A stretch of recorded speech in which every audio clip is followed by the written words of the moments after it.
ناتوی کلشکر صدقا وفا کا پیکر علماء دیوبند علماء دیوبند. الحمدللہ رب العالمین والصلاة والسلام علی سیدنا محمد بن عبداللہ صلی اللہ تعالی علیہ وعلی آلہ واصحابہ اجمعین. محترم ناظرین کرام، میں آپ کے سامنے تین باتیں عرض کرنا چاہتا ہوں. سب سے پہلی بات، رمضان کی چاند کی تلاش. نمبر 2، چاند کی گواہی. نمبر 3، رمضان کے چاند کے لیے اس کا ثبوت.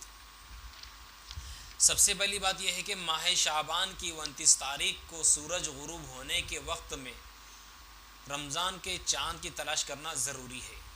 اگر چاند نظر آئے تو اچھی بات ہے، اور 29 تاریخ کو اسی رات میں تراویح پڑھی جائیں گی اور دوسرے دن اس کا روزہ رکھا جائے گا. اگر 29 شعبان کو چاند نظر نہ آئے تو اس وقت 30 کا عدد مکمل کر کے روزہ رکھا جائے گا.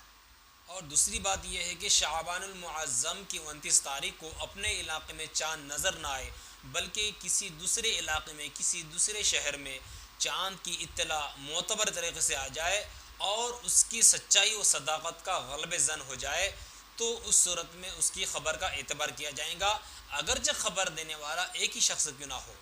اور تیسری بات یہ ہے کہ ابر بالکل صاف ہو، مطلع بالکل صاف ہو، تو ایسی صورت میں ایک شخص کی گواہی کا اعتبار نہیں کیا جائے گا بلکہ ایک بڑے مجموعے کا اعتبار کیا جائے گا اور ایک بڑی تعداد کا اعتبار کیا جائے گا، 2-4 آدمیوں کا نہیں، تاکہ ان کی خبر سے غلبہ زن حاصل ہو سکے.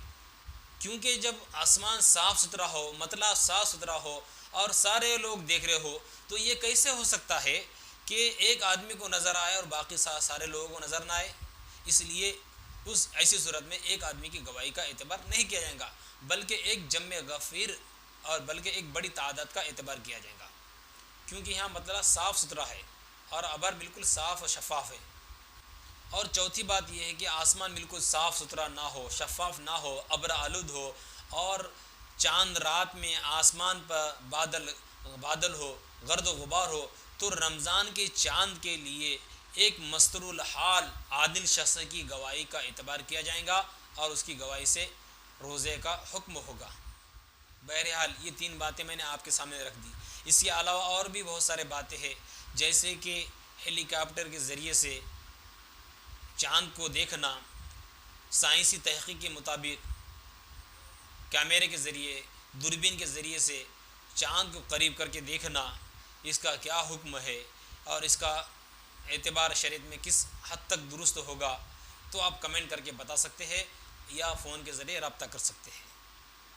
تاریخ کا جاتی رخ بدلا ہے ہمیں دیوانوں نے.